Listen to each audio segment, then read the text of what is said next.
യഹൂദ വംശജയല്ലാത്തവളും മൊവാബിയുമായ റൂത്തിന്റെ പേരിൽ പഴയ നിയമത്തിൽ ഒരു പുസ്തകം അറിയപ്പെടുക അസാധാരണമാണ്.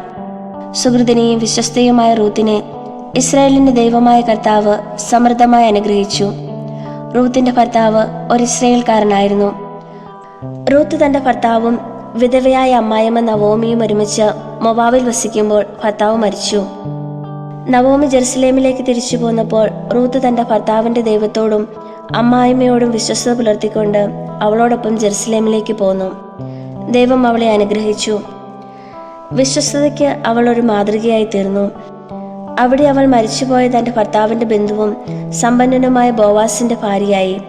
അതുവഴി അവളുടെ പേര് ദാവീദിന്റെ പിതാക്കന്മാരുടെ പട്ടികയിലും യേശുവിന്റെ വംശാവലിയിലും ഉൾപ്പെട്ടു. ദൈവത്തിന്റെ രക്ഷാകര പദ്ധതി സാർവത്രികമാണ് എന്നതിന്റെ സൂചന ഇതുവഴി നമുക്ക് ലഭിക്കുന്നു.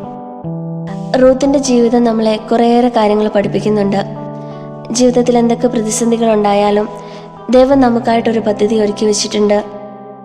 ഇസ്രായേലിന്റെ ദൈവമായ കർത്താവിനെ വിശ്വസിക്കുക മാത്രമാണ് നാം ചെയ്യേണ്ടതെന്ന് റൂത്തിന്റെ ജീവിതം നമ്മെ പഠിപ്പിക്കുന്നു.